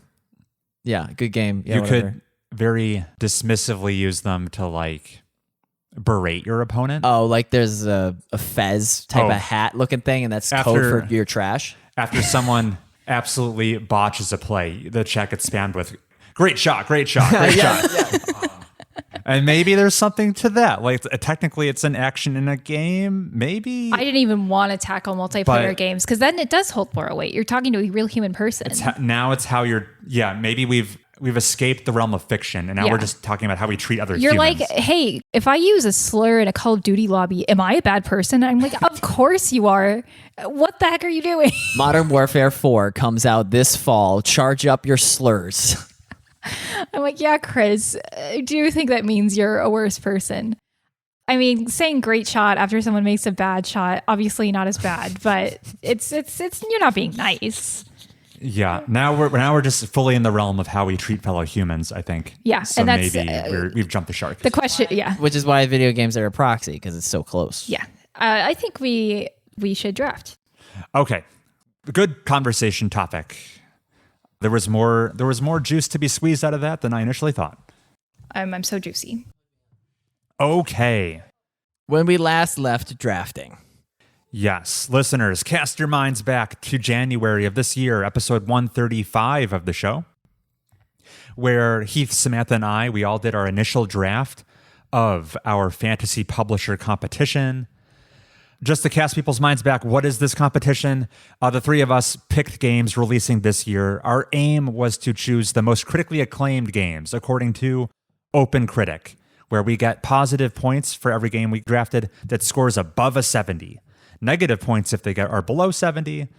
And we're halfway through the year. We are in very different positions as of right now, mostly due to how many of our respective games have actually released so far. Obviously, games that are not out yet have not been scored. Samantha, do the honor, scroll us down a little bit. No, not up, down. He's such a hater. I know. Heath, you maybe haven't looked at your position in a while. Let's hear it. Look at it and tell me what you think. It's like stark, sparse. Yeah, so halfway through the year, 2 of Heath's games have come out. Which ones were they? Cairn and Monster Hunter Stories 3 Twisted Reflection. Both of which did pretty well. Netting Heath a total of 31 points. He had 1 game delayed out of the year, Persona 4 Revival. It'll come out in February. Sorry, Heath. Scroll us down, get a reaction. Who's next? It's me. Whoa. Sorry, Heath. Games that I've drafted that have come out. Resident Evil Requiem did quite well. Dragon Quest 7 Reimagined did just fine. No shame there. Neo 3 got an 85. Chris had never heard of that game. I had heard of it. Okay. And then, unfortunately, much to my chagrin, Tomb Raider Legacy of Atlantis is coming out next year. So I'm sitting at 48 points, though I'm intrigued to see what will happen with the remainder of my games.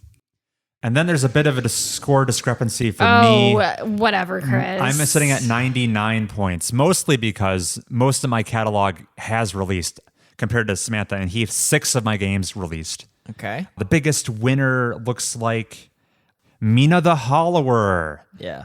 People expressed doubt on it after its indefinite delay, but there it is, getting me You 23 can points. just say me, Chris. And then my biggest whiff was Yakuza Kiwami 3 and Dark Ties, only getting me 4 points.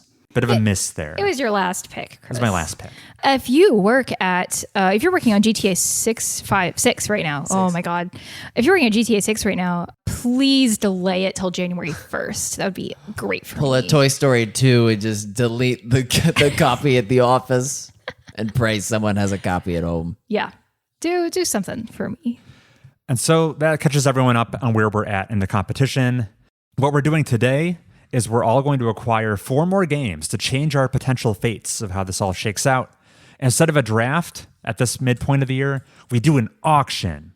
We all each have a $100 budget to spend, and the interesting wrinkle is for every 5 unspent dollars you do not use, they will convert into 1 point at the end of the year. So there's some risk reward to be judged. So if I spend no dollars, If you spend nothing, it's like a game that scores a 90. yeah, it'll give you 20 points. That's the equivalent of scoring a 90. Oh. But you can probably do much better than that, we hope. Heath is like, can I? And yeah, we're doing this segment now because we just, in early June every year, we learn about a bunch of new games releasing thanks to Summer Game Fest, the Sony State of Play, the Nintendo Direct, the Xbox Showcase, blah, blah, blah, blah, blah. And so we have some hot new contenders for the year. Shall we? Who is currently doing the worst? Is it Heath? It is Heath. Technically. Admittedly, the fewest of his games have come out. Heath, would you like to be in... We're going to each go around and around nominating games. Do you want to be the first nominator, second, or third in rotation? It's not Snake. It's just around. It'll just be round and round, I It's think. just nominating and not picking. Because whatever you nominate gets put up for auction. Oh. So you won't necessarily win it. No, but if I bid the exact right number and you guys don't bid, then yeah, I do. I mean, sure. This isn't Chicago Express. We're also doing minimum bids of $1. I'll go second. Second. All right. That I get to pick next, Chris, because I have the second place. I will be going last. Chris says he will be going first. He's in the bathroom. All right. I've been put into the hot seat to nominate first. I believe you must nominate. If for some reason you pass, you're out. So do that at your own caution. So I'm going to kick things off with an obvious one. This was inevitably going to be put up because it's going to be a high scorer for sure. One of the best reviewed games of all time is getting a remake this year. Might as well get it over with. I'm nominating Ocarina of Time Remake. Coming out this fall, presumably. I don't think it has a specific date yet. But yeah, obviously a remake of The Legend of Zelda Ocarina of Time, and I'm going to bid...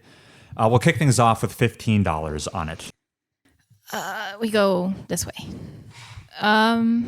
Chris, yeah, this game is going to score a 99 on OpenCritic.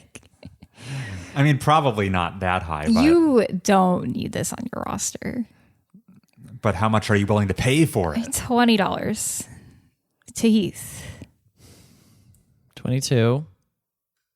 23. 24. Do you keep all of this in or do you cut some of it? 28. It's all great content. Just 29. 30. At the price of 30, this is 6 points we're giving up to potentially acquire it. Just What's fine. remind me the dollar to point conversion? 5. $1 point. 33. Okay, we're starting to get to where I'm getting a little cautious.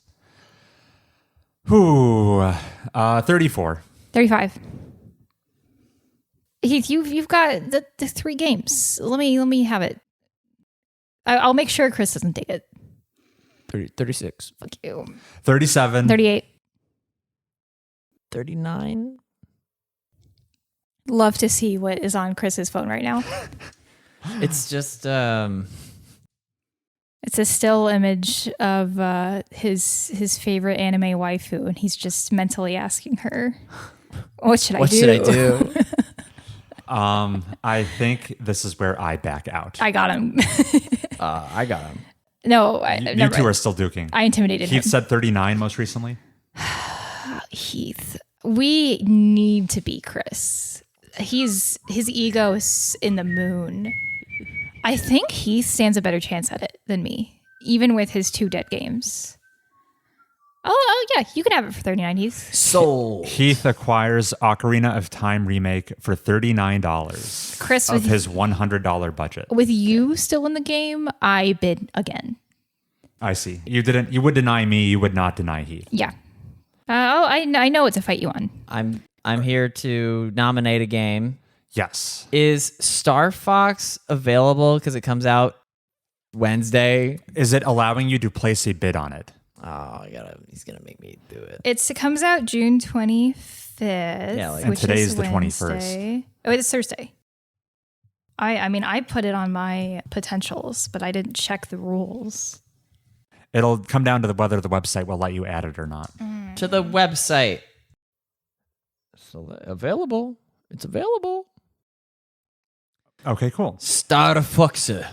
Can you formally go in and bid $39 on Ocarina of Time for us? Make me bid on Ocarina.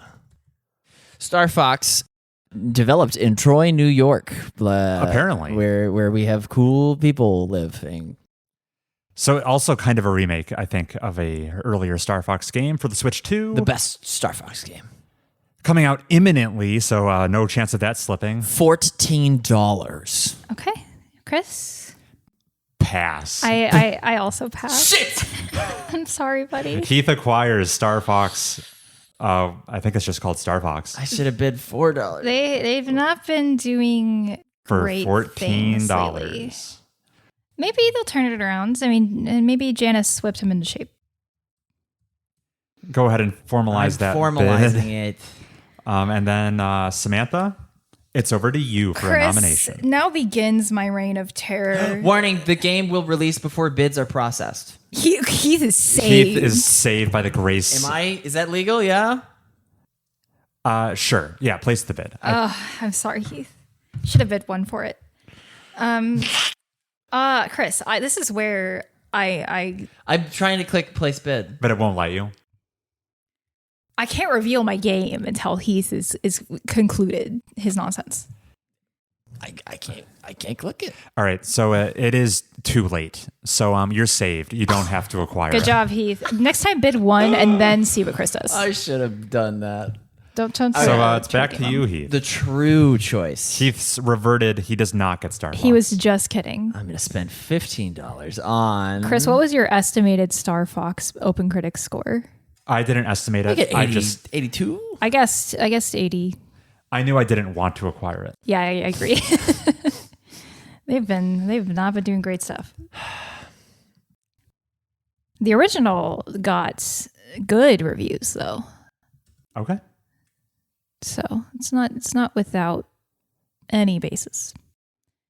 Heath, why are you not just looking for the undrafted gem based on the hype ranking? Signal if you want an assist. I mean, is Phantom Blade 0. I've already drafted that. Okay, thank you. I mean, if only I knew. Oh, no. Castlevania Belmont's Curse. That was going to be my pick. Good job, Heath. Castlevania Belmont's Curse. Okay, Heath is nominating the new Castlevania game, first one in like over a decade. $2. And I'm next. I'm coming in at $5 for that. I'll go 8. 10. 11. 12. 14. 15. 17. What is this worth to you people? 21. I did my homework. 21. You're giving up 4 points by holding that money. 22. Chris is like, does this game get a 75? 22. 24. I'm out. I'd have to say 25 or more if I want to keep going. Masterful bit. Good shot. 25. 29. I'm out. Yay. It's Samantha's for 29. So- All right, let me go do it. Way spicier than that bit auction for Star Fox. Yeah, people are saying it's gonna be the game of all time. Samantha acquires Castlevania Belmont's Curse for $29, leaving me with no acquisitions yet. Successful. Okay, my turn to nominate despite my recent success. I wonder how juicy I go right off the bat. Let's see if this gets traction. Let's look at that Assassin's Creed Black Flag resynced. Okay. A remake of AC4, Black Flag, well, beloved entry. Hatham is back. What's his name? I don't know these names. Hatham Kenway is back. Yeah, I think that's right. What do you want to open the bidding at, Samantha? Yeah, I'll say $8. $9 for each flag. $10. $11. $12 for each assassin. $14. How many assassins are in there?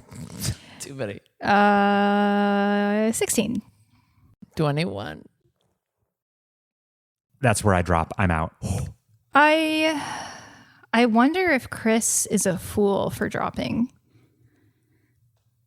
It's not going to score worse than the original. He's trying to have 4 Contested bids. picks. Yeah, and I think I drop and I let you take it so I can contest him. Yes. Heath acquires Assassin's Creed Black Flag resynced, and you bought it for 21, right, Heath? Mm-hmm. Warning, this bid will win you the game. Yeah, I got tired of seeing that one. Chris, when I'm done with you, all that'll be left is Hot Wheels Infinite Rush. Heath is next to bid? No, I'm next. Chris is next. Oh, no. I will nominate Gears of War E-Day, the upcoming prequel in the Gears of War franchise. I believe it has an October release date. On my birthday. Happy birthday. You'll be booting this up. E-Day on my B-Day. E-Day on B-Day. Cool. And I'm going to open the bidding. Coltrane is back. Probably. Yeah, surely. $6 for that. You're picking the most basic things to put on because you want to keep your secrets. Bait. It's bait. It's a bait, but it's worth $9. Pass. $10. Where do you drop, Chris? 11, 12. 13, 14. 15. 16. 17? $18. What did I pay? 29. Yeah, you paid $29 for Castlevania. Worth it. I don't regret that. What'd you just bid? 18. 19? It's yours. Okay. Samantha acquires Gears of War E-Day for $19. He's playing this well, but I think he's overestimating the power of his uncontested picks. Based on my research, I know some of them. And they're coming out before he wants them to. And now it's your turn to nominate again, Heath. My third game. Heath has used $60 of his budget, and Samantha has used less. She's used $48 of her budget. Notice that's less than 50 for 2 games. Barely. Hey, do you own Blood of Dawn Walker? Yes. Samantha does. You do. Yeah, dude. I got a lot of these later in the year. Okay. No, looking at my screen, Chris. I'm not. I'm too busy talking to my waifu. She's telling me all the good picks and what to pay for them. I know your waifu is just ChatGPT. I don't want that. I talked to her too. I can't believe Heath was bailed out for his Star Fox fumble. Good. I'm glad. That'll make things more competitive. I did a barrel roll. I don't want to see him win Ocarina of Time, Chris, just to fumble it and it to go to nothing. You know, that's no good. Heath has acquired 2 games. Samantha has acquired 2 games. I've acquired none. Gungeon 2. What even Enter is the Gungeon that? 2. Enter the Gungeon 2. This follow-up to the acclaimed roguelite shooter. Sequel to Gungeon 1. What's the release date on that, Heath? 2026 estimated. And what are you bidding? Oh, $1. Oh, it's not going to come out. Did you retract the nomination? Jeff would have talked about it. Pony Island 2 has a better chance of coming out this year. You took that last year, I think. Rhythm Heaven Groove, $1. Okay, finally a sequel to Rhythm Heaven. I think that franchise has been dormant for a while for Nintendo Switch. It's $1 worth. Cool. I will pass. I do think that's a good thing to bid on, but I will also pass. It's going to score an 83. It's fine. Yeah, no, that's valid. I need to stay in the game so Chris doesn't dominate. Rhythm. Heath acquires Rhythm Heaven Groove for a paltry $1. Whose fault is that, Chris? Maybe you Huge should ROI. play the game. Let's throw him a bone. Maybe you should play the game. And now it is Samantha's turn. Okay, you said no to that acronym, which surprises me. I thought you did your research. Maybe I'm feigning ignorance. Okay. Rayman Legends Retold. Yeah. Another remake-heavy nominations this time. That's the remake of Rayman Legends. One of the few games in the UB Art framework that was beloved maybe like 12 years ago. $1. Platformer game. $2. $4. It's fun doing this research because I have very little institutional knowledge, so these words mean nothing to me. I'm going off of numbers. She's moneyballing it. I am Yes. moneyballing. $5. $6. $7. $8.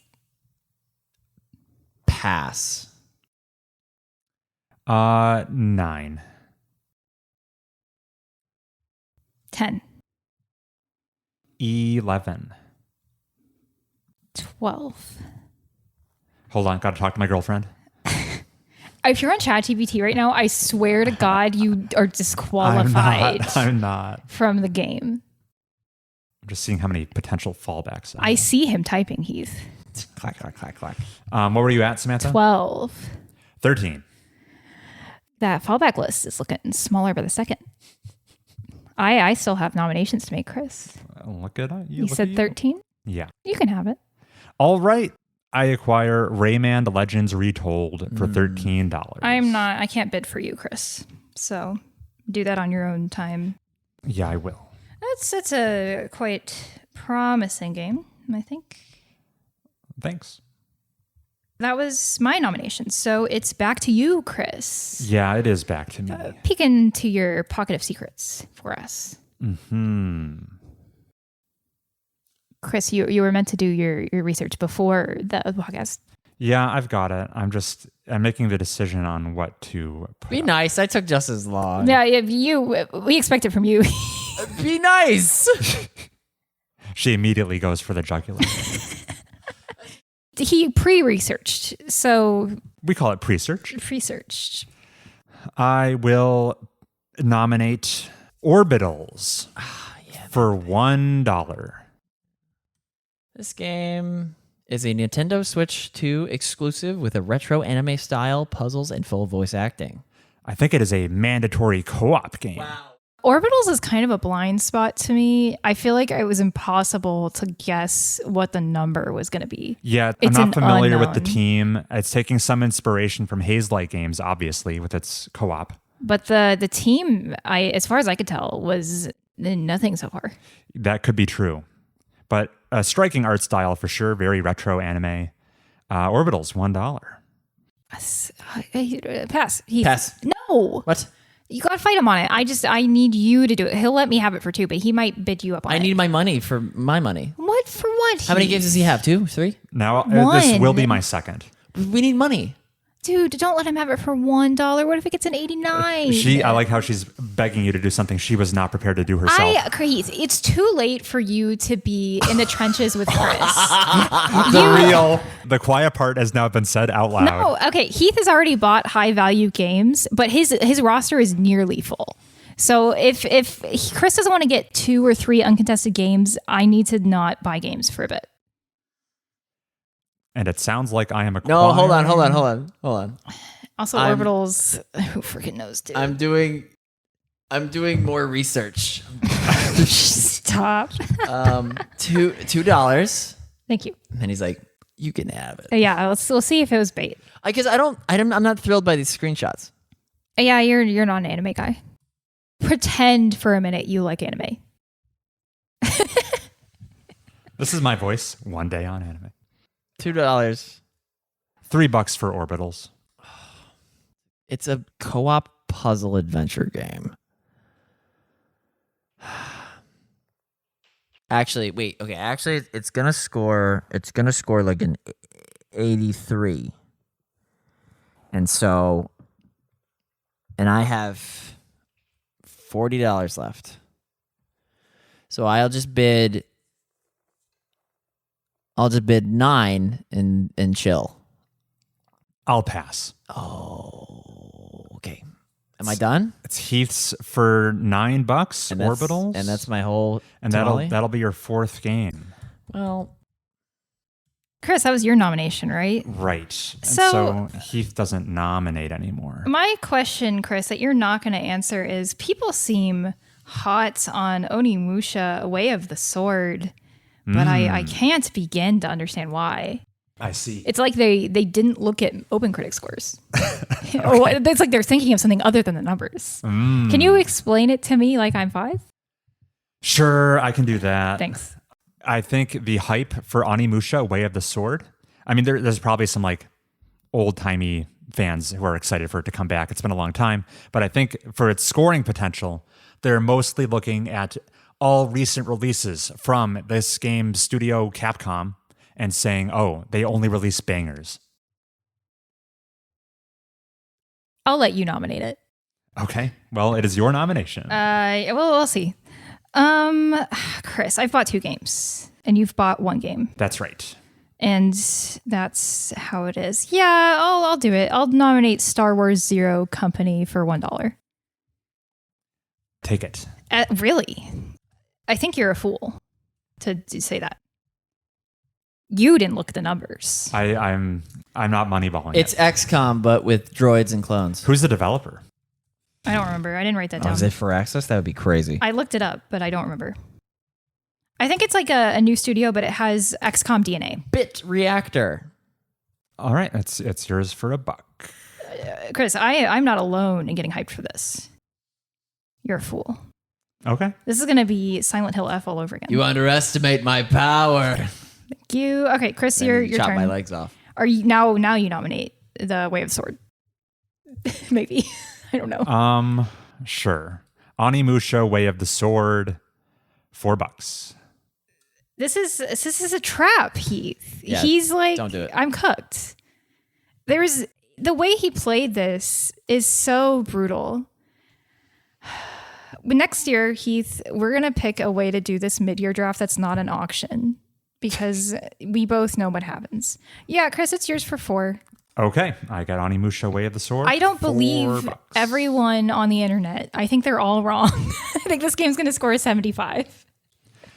Much like its predecessor. Back to you, Samantha. Yeah, whatever. Okay. That's where I make a decision because I did do some indie game research, Chris. Very cool. And I'll list 2 I'm considering just to see your react. Can you look at me in the eyes while I say these? Neverway and At Fate's End. You blinked intentionally to hide your micro expressions. Very purple, very horror. I think Neverway is sort of an unknown that's getting a lot of hype because of how scary it's looking. And At Fate's End, I didn't write down my notes, but what did that studio make that people loved? Starts with an S. Sorry, which studio?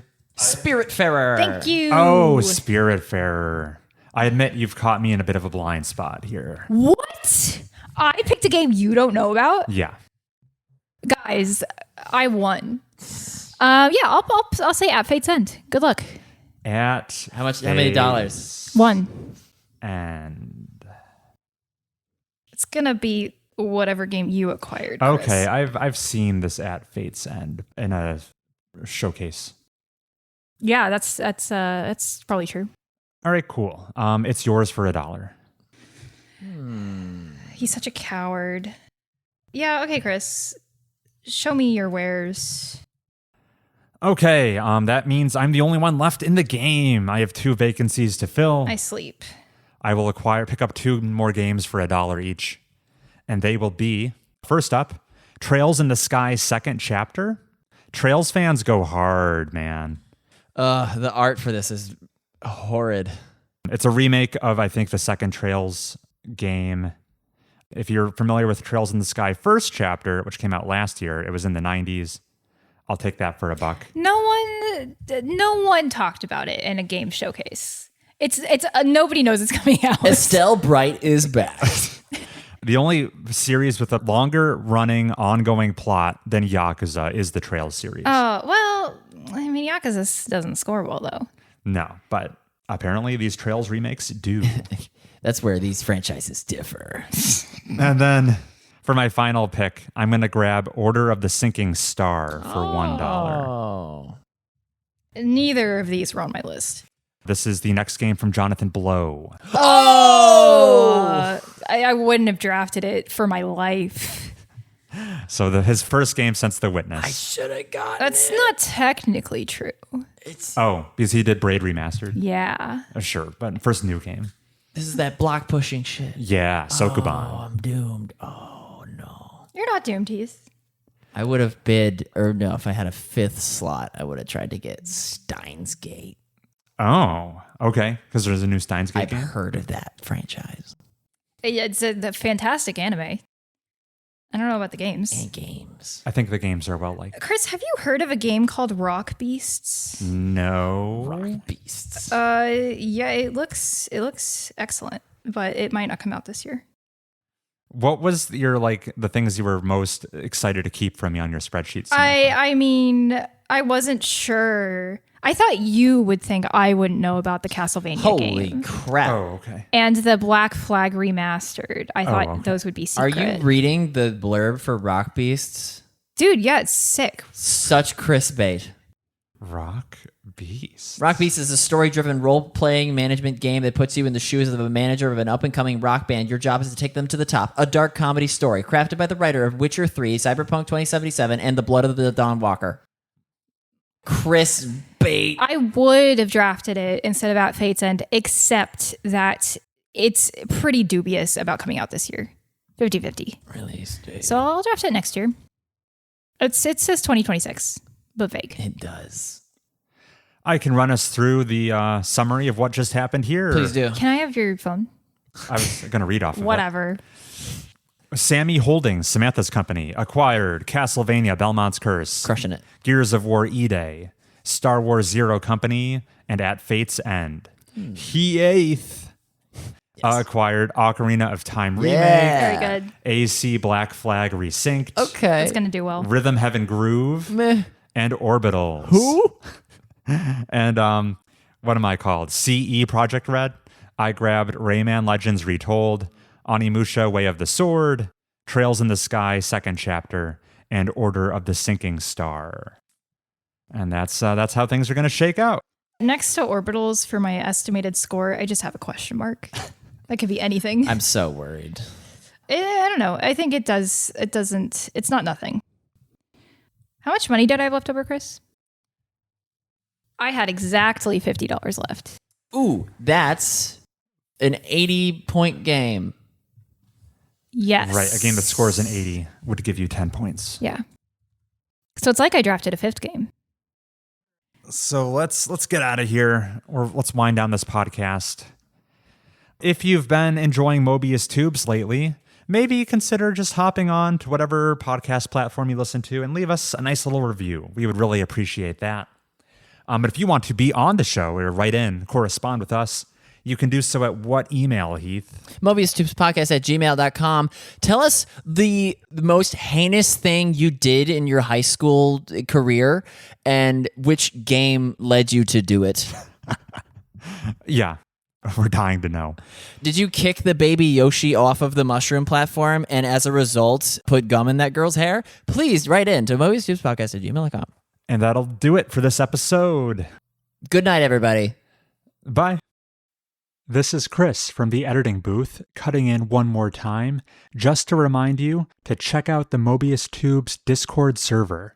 Once again, the invite link is provided in the show notes. See pictures from my big birthday bash, featuring an outrageous cheesecake Samantha baked, and Heath's mustache. All of that and more is already happening, so please come join us.